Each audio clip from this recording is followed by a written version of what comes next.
ಕರ್ನಾಟಕ ರಾಜ್ಯದಲ್ಲಿ ವಿದ್ಯುತ್ ನಿಗಮದಿಂದ ಹೊಸದಾಗಿ ನೋಟಿಫಿಕೇಶನ್ ಬಂದಿರತ್ತೆ. ಈ ಒಂದು ನೋಟಿಫಿಕೇಶನ್ ಬಂದಿರುವಂತ ಡೇಟ್ 5/1/2026 ಅಂದ್ರೆ 5 ಜನವರಿ 2026ರಂದು ಅಧಿಸೂಚನೆ ಪ್ರಕಟ ಆಗಿದೆ. ನಾನು ಇವತ್ತು ವಿಡಿಯೋ ಮಾಡಿ ತಿಳಿಸ್ಕೊಡ್ತಾ ಇರೋದು. ಇದರಲ್ಲಿ ಒಂದು ಪ್ರಮುಖವಾದ ಮಾಹಿತಿ ನಿಮಗೋಸ್ಕರ ತಿಳಿಸ್ಕೊಟ್ಟಿದ್ದಾರೆ.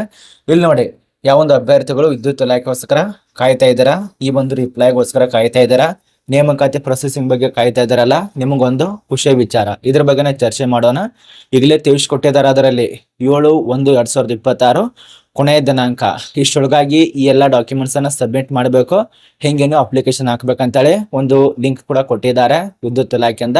ಯಾವುದು ಎದ್ರ ಬಗ್ಗೆ ಮಾಹಿತಿ ಎಲ್ಲ ಇರತ್ತೆ. ವಿಡಿಯೋ ಕೊನೆತನಕ ನೋಡಿ.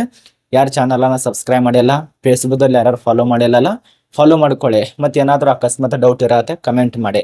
ನೋಡಿ, ಇದರಲ್ಲಿ ತಿಳಿಸ್ಕೊಟ್ಟಿರುವಂತ ಮಾಹಿತಿ, ಕರ್ನಾಟಕ ಪರೀಕ್ಷಾ ಪ್ರಾಧಿಕಾರದಲ್ಲಿ ಈಗಾಗಲೇ ವಿದ್ಯುತ್ ಇಲಾಖೆಯಲ್ಲಿ ಅಂದ್ರೆ ವಿದ್ಯುತ್ ನಿಗಮದಲ್ಲಿ ಅಪ್ಲಿಕೇಶನ್ ಹಾಕಿದ್ರಿ. ತುಂಬಾ ಜನ ಆಯ್ತು ಹಾಕಿದ್ರೆ. ಆದ್ರೆ ಈಗ ಅದರದ್ದು ಪರೀಕ್ಷೆ ಕೂಡ ನಡೆದಿದ್ದಾವೆ. ಪರೀಕ್ಷೆ ಕೂಡ ನಗದು.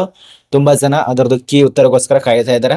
ಅದು ಪ್ರಕಟ ಮಾಡಿದ್ದಾರೆ ಮತ್ತು ನಿಮ್ಮ ಒಂದು ಕೀ ಉತ್ತರ ಜೊತೆಯಲ್ಲೇ ತಾತ್ಕಾಲಿಕ ಅಂಕಪಟ್ಟಿ ಕೂಡ ರಿಲೀಸ್ ಮಾಡಿದ್ದಾರೆ. ಆ ಒಂದು ಅಂಕಪಟ್ಟಿಯನ್ನ ಡೌನ್ಲೋಡ್ ಮಾಡೋದಕ್ಕೆ ದಿನಾಂಕ ಇಲ್ಲಿ ಕೊಟ್ಟಿದ್ದಾರೆ ನೋಡಿ.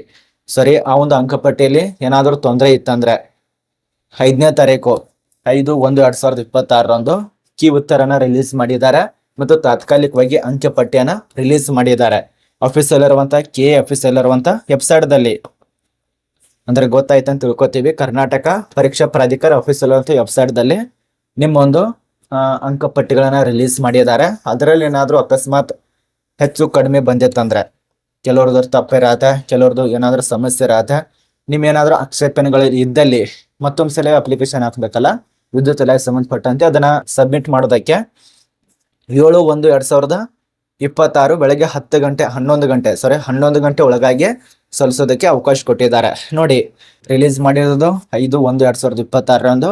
ಮತ್ತೆ ನಿಮ್ಗೆ 2 ದಿನ ಟೈಮ್ ಇರತ್ತೆ. ಏನಾದರೂ ಡೌಟ್ ಇದ್ದಲ್ಲಿ ಅಥವಾ ಏನಾದರೂ ಕನ್ಫ್ಯೂಸ್ ಇರತ್ತೆ ಅಥವಾ ಏನಾದರೂ ಸಮಸ್ಯೆ ಇರ್ಬೋದು, ಹಂಗೇನಾದ್ರೂ ಇದ್ದಲ್ಲಿ ಇದಕ್ಕೆ ನೇರವಾಗಿ ಇಲ್ಲಿ ವೆಬ್ಸೈಟ್ ಇದೆ ನೋಡಿ. ಈ ಒಂದು ವೆಬ್ಸೈಟ್ ದಲ್ಲಿ ಹೋಗಿ ನಿಮ್ಮೊಂದು ಆಕ್ಷೇಪಣೆಗಳು 7/1/2026 ಮುಂಚಿತವಾಗಿ ಸಬ್ಮಿಟ್ ಮಾಡಿ. ಇದು ನಿಮಗೆ ಸಂಪೂರ್ಣ ಮಾಹಿತಿ ಅರ್ಥ ಆಗಿದೆ ಅಂತ ಅನ್ಕೋತೀವಿ. ಮತ್ತು ಕಡ್ಡಾಯವಾಗಿ ಡಾಕ್ಯುಮೆಂಟ್ಸ್ ಅನ್ನ ಸಬ್ಮಿಟ್ ಮಾಡಲೇಬೇಕು.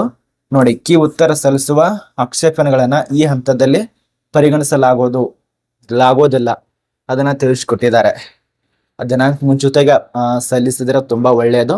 ಅವ್ರು ತಿಳಿಸ್ಕೊಟ್ಟಿರೋಂಥ ಮಾಹಿತಿ ಇದು. ಯಾರ್ಯಾರು ವಿದ್ಯುತ್ ನಿಗಮದಲ್ಲಿ ಅಪ್ಲಿಕೇಶನ್ ಹಾಕಿದ್ರ, ಪರೀಕ್ಷೆ ಬರ್ದಿದ್ರ, ಕೀ ಉತ್ತರ ಮತ್ತು ಅಂಕಪಟ್ಟಿಗೋಸ್ಕರ ವೇಟ್ ಮಾಡ್ತಾ ಇದಾರಲ್ಲ, ಅವರಿಗೆ ಇದೊಂದು ಒಳ್ಳೆ ಅವಕಾಶ. ನೋಡಿ, ಇದ್ರ ಬಗ್ಗೆ ಏನಾದರೂ ಡೌಟ್ ಇದ್ರೆ ಕಮೆಂಟ್ ಮಾಡಿ. ಅದ್ರ ಬಗ್ಗೆ ನೆಕ್ಸ್ಟ್ ವಿಡಿಯೋದಲ್ಲಿ ಚರ್ಚೆ ಮಾಡೋಣ.